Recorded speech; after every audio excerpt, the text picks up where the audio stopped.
సినిమాయ నమః. నేను Mister B. నా మాట సూటిగా ఉంటుంది, మాట క్లియర్‌గా ఉంటుంది. మీరు చూస్తున్నారు Mister B channel. Welcome to Monday test.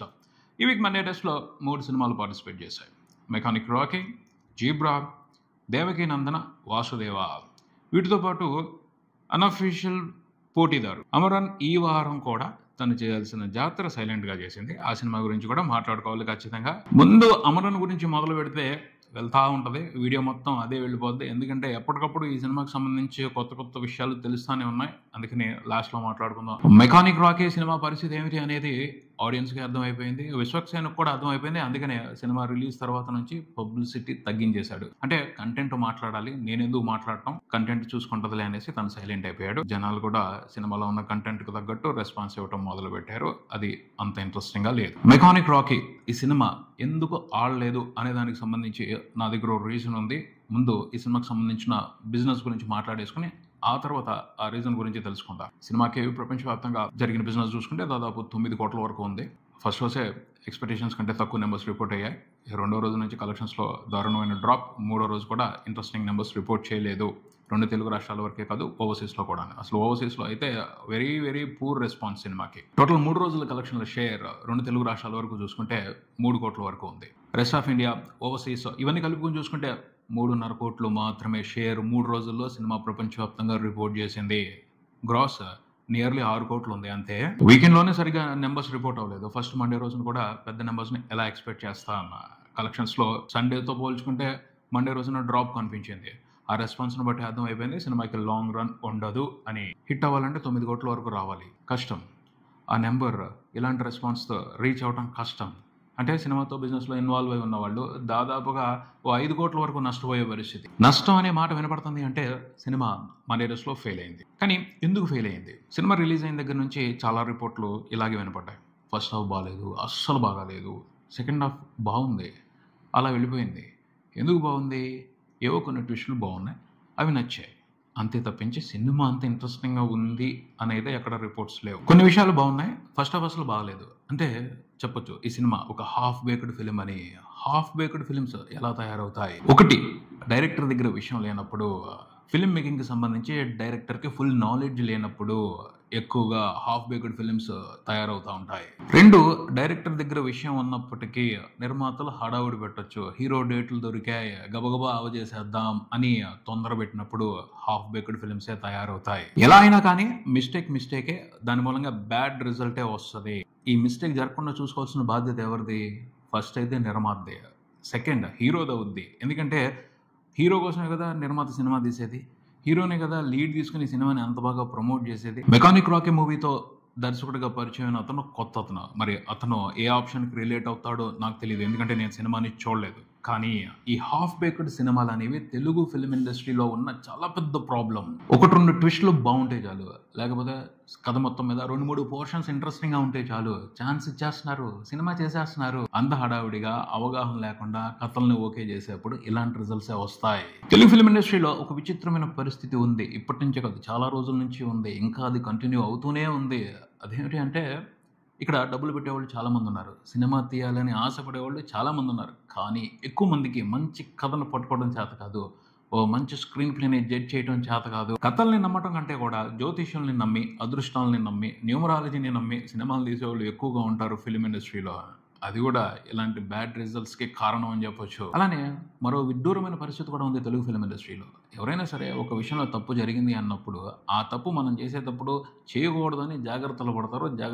Half baked సినిమాలు తీయడానికి సంబంధించి సేమ్ మిస్టేక్స్ అలాగే కంటిన్యూ చేస్తారు, అలాగే ఫెయిల్యూర్స్ తీసుకుంటూ ఉంటారు. చేసిన తప్పునే మళ్ళీ చేస్తూ ఉంటారు. ఎందుకంటే ఇక్కడ ఎవరినో ఉద్ధరిద్దామని సినిమాలు తీయటం లేదు, గ్యాంబ్లింగ్ ఆడుతున్నారు, బెట్ వేస్తున్నారు. వస్తే వస్తుంది, లేకపోతే లేదు. ఓటీటీలు ఉన్నాయి, ఎంతో కొంత కవర్ అయిపోవచ్చు. ఈ మధ్యన అదో సేఫ్ గేమ్ అయిపోయింది. ఇక జీబ్రా మూవీ విషయానికి వద్దాం.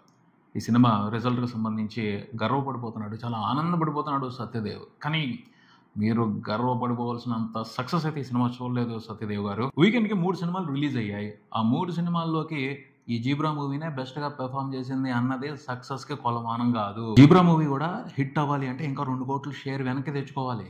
అది జరుగుద్దో లేదో చెప్పలేని పరిస్థితి. ఎందుకంటే రెస్పాన్స్ చాలా పూర్గా ఉంది.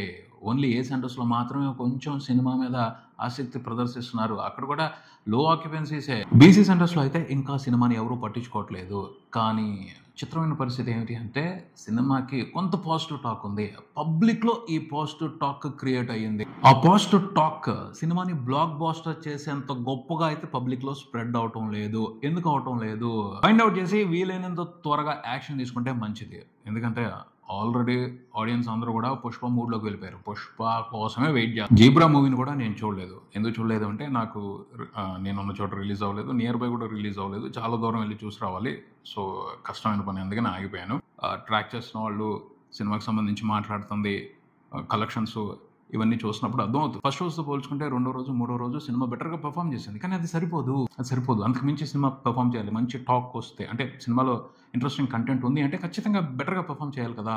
ఆ ఫైర్ కనిపించట్లేదు సినిమాలో. బ్లాక్ బాస్టర్ అనిపించుకునేంత ఫైర్ కనిపించట్లేదు. సత్యదేవ్ ఏదో హ్యాపీగా ఫీల్ అవుతున్నారు కానీ అతని కెరియర్లో ఓ మెమరబుల్ సక్సెస్గా అయితే నిలిచిపోయే పరిస్థితి కనిపించట్లేదు ఈ జీబ్రా మూవీతో. సినిమాకి ప్రపంచవ్యాప్తంగా జరిగిన బిజినెస్ చూసుకుంటే అరౌండ్ 5 కోట్లు అంటున్నారు. థియేట్రికల్ రన్తో ఆ సినిమా 5 కోట్లు వెనక్కి తెచ్చుకోగలిగితే హిట్ అనిపించుకుంటుంది.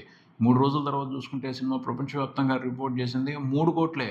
ఇంకా 2 కోట్లు వెనక్కి తెచ్చుకోవాలి హిట్ అనిపించుకోవడానికి. మండే రోజున కలెక్షన్లు చూస్తే 2 కోట్లు వెనక్కి వస్తాయో రావో చెప్పలేని పరిస్థితి.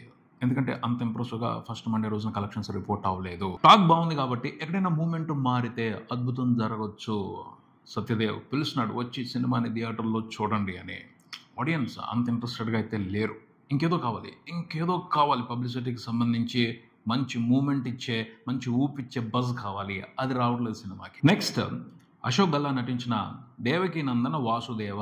ఈ సినిమా పరిస్థితి అయితే మరీ దారుణం. ఫస్ట్ రోజు నుంచే ఎవరూ పట్టించుకోలేదు. మంచి రిలీజ్ దొరికింది, చక్కగా ఎక్కువ థియేటర్స్ తీసుకునే సినిమాని రిలీజ్ చేశారు. కానీ చాలా చోట్ల ఏం జరిగింది అంటే ఆడియన్స్ రాక షోస్ క్యాన్సిల్ చేశారు. ఫస్ట్ రోజునే అలా జరిగింది. బీసీ సెంటర్స్లో అయితే అసలు ఈ సినిమా వచ్చింది అన్న సంగతి కూడా ఎవరు పట్టించుకోవట్లేదు. బీసీ సెంటర్స్ అనే కాదు, ఏ సెంటర్స్లో కూడా ఈ సినిమాకి రెస్పాన్స్ వెరీ వెరీ పూర్గా ఉంది. ఫస్ట్ రోజు నుంచే సినిమాకి కంప్లీట్గా నెగిటివ్ షేర్స్. వీకెండ్ అంతా కూడా అదే పరిస్థితి కొనసాగింది. కానీ ఈ సినిమాకి సంబంధించి ఎవరో హోప్ పెట్టుకున్నారు, వస్తారు, ఆడియన్స్కి తెలుస్తుంది, ఎక్కడో చోట మూమెంట్ క్రియేట్ అవుద్ది అని. పబ్లిసిటీ మాత్రం బాగా చేశారు. ఎక్కడ ఇంటర్నెట్లో చేశారు, బాగా చేశారు. కానీ బజ్ క్రియేట్ అవ్వలేదు. ఈ సినిమా ఫెయిల్యూర్కి కారణం ఏమిటి అంటే ఇక్కడ కూడా ఓ గ్యాంబ్లింగ్ ఉంది, ఓ స్కామ్ నడిచింది అని చెప్పొచ్చు. అశోక్ గల్లా దగ్గర బోల్డెన్ డబ్బులు ఉన్నాయి. అతనితో సినిమా తీస్తే మనం ఒక సినిమా చేసినట్టు ఉంటుంది, అవకాశాన్ని ఉపయోగించుకుందాం, ఎలా తీశారు. అంతే తప్పించి అతని హీరోయిజం క్యాపబిలిటీస్ ఏమిటో తెలుగు పబ్లిక్కి తెలియాలి, అతనికి ఒక బ్రేక్ ఇవ్వాలి అన్న ఇంటెన్షన్తో అయితే ఈ సినిమా తీయలేదు. అతను మాత్రం చాలా బాగా కష్టపడ్డాడు, బాగా డాన్సులు చేశాడు, బాగా ఫైట్లు చేశాడు. డైలాగులు చెప్పడానికి సంబంధించి కూడా మంచి ఇంప్రూవ్మెంట్ కనిపించింది ఫస్ట్ సినిమాతో పోల్చుకుంటే. ఈ సినిమాలో చాలా మిస్టేక్లు ఉన్నాయి. కథకు సంబంధించి, స్క్రీన్ ప్లేకి సంబంధించి, డైరెక్షన్కి సంబంధించి చెప్పలేనన్ని మిస్టేక్లు ఉన్నాయి. ఇది కూడా ఫిల్మ్ ఇండస్ట్రీలో ఒక గేమ్, ఒక స్కామ్ అని చెప్పుకోవచ్చు. డబ్బున్న వాళ్ళని పట్టుకోవాలా, ఏదో రకంగా ఇంప్రెస్ చేయాలా, పడేయాలా, సినిమా తీయాలా, తీస్తున్నారు. అవి కూడా జరుగుతుంది. అది కూడా ఒక సక్సెస్ఫుల్ బిజినెస్ ఫిల్మ్ ఇండస్ట్రీలో. దేవకీ నందన వాసుదేవ సినిమాకి సంబంధించి అలానే బిజినెస్ జరిగింది తప్పించి అశోక్ గల్లాకి బ్రేక్ ఇచ్చే ప్రయత్నం అయితే జరగలేదనే సిన్సియర్ గా చెప్పొచ్చు. అంటే ఇక్కడ ఒక విషయాన్ని అర్థం చేసుకోవాలి. మహేష్ బాబుని ఇంట్రడ్యూస్ చేయాలి అంటే రాఘవేంద్రరావు గారు వచ్చారు, చాలా కేరింగ్ గా ఇంట్రడ్యూస్ చేశారు మహేష్ బాబుని. హీరోకి బ్రేక్ ఇవ్వడం కోసం శ్రద్ధగా తపన పడే టీమ్ ని ఎంచుకోవడం అనేది కీలకం. అలాంటి టీం ని ఎంచుకోలేకపోతే గ్యాంబ్లింగే జరుగుద్ది. హీరోకి బ్రేక్ ఇవ్వాలి అని తపన పడే టీంని పట్టుకోవాలి. అప్పుడు మంచి సినిమాలు వస్తాయి. లేదా మంచి కథని నమ్ముకోవాలి, వినాలి, మంచి కథను పట్టుకోవాలి, జడ్జ్ చేయాలి, సరైన స్క్రీన్ ప్లేని ప్రిపేర్ చేసుకున్న వాళ్ళని పట్టుకోవాలి. అప్పుడు మంచి హిట్లు పట్టడానికి అవకాశం ఉంటుంది. లేదంటే మాత్రం ఎవరిని పడితే వాళ్ళని నమ్మితే అయ్యో పాపం అయిపోద్ది వ్యవహారం. నేను ఒకటే చెప్తాను, తెలుగు ఫిల్మ్ ఇండస్ట్రీలో ప్రధానంగా మంచి కథలకి కొరత ఉంది. మంచి కథలు రావటం లేదు. వస్తున్న లిమిటెడ్ పర్సంటేజ్ ఆఫ్ కథలు పెద్ద హీరోల దగ్గరికి వెళ్ళిపోతున్నాయి. గ్రేడ్ వైజ్ హీరోల దగ్గరికి వెళ్ళిపోతున్నట్టుగానే లో గ్రేడ్ కథలే చిన్న హీరోలకి, కొత్త హీరోలకి మిగులుతున్నాయి. వాటితో వాళ్ళు బ్లాక్ బాస్టర్స్ కాదు, ఫెయిల్యూర్ సినిమాలే తీస్తున్నారు. మలయాళంలో చిన్న హీరోలు చిన్న బడ్జెట్తో కూడా మంచి కథలతో సినిమాలు తీస్తున్నారు. అలాంటి పరిస్థితి ఇక్కడ లేదు. దాని మూలంగానే చాలా మంది సఫర్ అవుతున్నారు మంచి సినిమాలు తీయలేక. మంచి కథలు తయారు చేయాల్సిన అవసరం ఉంది. కథలకు సంబంధించి తెలుగు ఫిల్మ్ ఇండస్ట్రీలో ఒక ఇంట్రెస్టింగ్ మూమెంట్ స్టార్ట్ అవ్వాలి. లేకపోతే మాత్రం ప్రతి వారం ఇలాంటి ఫెయిల్యూర్ సినిమాలు వస్తానే ఉంటాయి. సరైన సిచ్యువేషన్. ఈ టైంలోనే అమరన్ గురించి కూడా మాట్లాడుకోవాలి. 4th వీకెండ్లో కూడా సినిమా అదరగొట్టేసింది 2 తెలుగు రాష్ట్రాల వరకు. దాదాపు 2 కోట్ల ప్రాఫిట్స్ తీసుకుంది. రిలీజ్ అయిన దగ్గర నుంచి ఇప్పటి వరకు అమరన్ మూవీ 2 తెలుగు రాష్ట్రాల వరకే తీసుకున్న ప్రాఫిట్ ఎంతో తెలుసా? 20 కోట్లు, 45 కోట్ల గ్రాస్ చూసింది. సినిమాకి 2 తెలుగు రాష్ట్రాల వరకు జరిగిన బిజినెస్ 5 కోట్లే. ఇప్పటి వరకు సినిమా 2 తెలుగు రాష్ట్రాల వరకు రిపోర్ట్ చేసిన షేర్ చూసుకుంటే 25 కోట్లు ఉంది. 5 కోట్ల పెట్టుబడికి 20 కోట్లు రిటర్న్. మామూలు ప్రాఫిట్ కాదు అసలు. తమిళ్లో కూడా ఎరగాడేస్తున్న సినిమా. ఇంకా ఇప్పటి వరకు తమిళనాడు వరకే సినిమా 150 కోట్లకు పైన గ్రాస్ చూసింది. ప్రపంచవ్యాప్తంగా అన్ని వెర్షన్స్లో కలిపి ఇప్పటి వరకు రిపోర్ట్ చేసిన గ్రాస్ 320 కోట్ల వరకు ఉంది. షేర్ 160 కోట్ల వరకు ఉంది. సినిమాతో అన్ని వెర్షన్స్లో బిజినెస్లో ఇన్వాల్వ్ అయి ఉన్న వాళ్ళు తీసుకున్న ప్రాఫిటే 90 కోట్ల వరకు ఉంది. ఎలా సాధ్యమైంది అది అంటే ఇక్కడ ఇంకొక అద్భుతమైన మ్యాజిక్ ఉంది. తెలిసిన కథ కూర్చోబెట్టి సినిమా మొత్తం చూపెట్టేశారు. ఒక ఎమోషనల్ ఇంపాక్ట్ ఇచ్చి వదిలిపెట్టారు. అది ఎలా జరిగింది? ఇక్కడ ఏంటంటే డైరెక్షన్లో మ్యాజిక్ ఉంది. ఈ సినిమా డైరెక్టర్ ఓ మెజిషియన్ అంతే. ఏంటి గొప్ప? ఆ డైరెక్టర్ గొప్ప, ఈ డైరెక్టర్ ఎందుకు గొప్ప కాదు? ఇక్కడే ఉంది. అర్థం చేసుకోవాల్సిన మీనింగ్ ఇక్కడే ఉంది. అదేమిటి అంటే బెండకాయ కూర అందరూ వండుతారు, చాలా మంది వండుతారు, కానీ అందరి దగ్గర ఒకే రకమైన టేస్ట్ రాదు. ఒక్కొక్కళ్ళు వండిన కూర టేస్ట్ అమృతంలా ఉంటుంది. ఎందుకు ఉంటుంది? మళ్ళీ అద్భుతాలు చేయరు, లేకపోతే స్వర్గానికి వెళ్ళి అమృతం తీసుకొచ్చి కొంచెం ఆ కూరలో పోయరు. అందరూ చేసినట్టే చేస్తారు, కాకపోతే శ్రద్ధగా చేస్తారు. వేయాల్సిన ఇంగ్రీడియంట్స్ అన్నింటినీ ఎప్పుడు వేయాలో, ఎలా వేయాలో, ఎంత చక్కగా వేయాలో వేసి వండుతారు. దాన్ని బట్టి మారుద్ది టేస్ట్. ఒక తెలిసిన కథని ఇంత అద్భుతంగా చెప్పి అన్ని 100 కోట్లు కొల్లగొట్టడం అనేది చిన్న మ్యాటర్ కాదు. క్రియేటివిటీలో ఉన్న గొప్పతనమే అది. ఎమోషన్ని టచ్ చేయాలి. అది కూడా ఎంత బ్రహ్మాండంగా టచ్ చేస్తే అంత అద్భుతమైన రిజల్ట్ చూస్తారు. నిజంగా మామూలు డైరెక్టర్ కాదు అతను, మాత్రం రాజ్కుమార్ పెరియస్వామి. నేనైతే ఒకటే చెప్తాను, అలాంటి డైరెక్టర్స్ని చూసి వాళ్ళ పనితనాన్ని చూసి నేర్చుకోవాలి. మొహమాట పడకూడదు, ఈగోలకి పోకూడదు. వాడు మంచి చేశాడంటే వాడు ఎందుకు చేశాడు, ఎలా చేశాడు నేర్చుకుంటే బెటర్ సినిమాలు తీయడానికి అవకాశం ఉంటుంది. అందుకనే వాడెంత ఆ సినిమా నాది అని ఈగోలకి పోయి లేని కొన్ని బిల్డప్లకి పోతే నేర్చుకోవడానికి ఏమీ ఉండదు. నేర్చుకున్నప్పుడు ఎలాంటి సినిమాలు తీస్తారు? హాఫ్ బేక్డ్ సినిమాలే తీస్తారు. గ్యాంబ్లింగే ఆడుకుంటూ ఉండాలి. ఇది ఇక్కడికి. మరో వీడియోతో మళ్ళీ కలుద్దాం. ఈ వీడియో మీకు నచ్చితే లైక్ చేయండి, మీ ఫ్రెండ్స్తో షేర్ చేసుకోండి, మీ అభిప్రాయాన్ని కామెంట్ చేయండి, ఈ ఛానల్ని సబ్స్క్రైబ్ చేయండి. నేను Mister B. Keep watching Mister B channel. Thank you.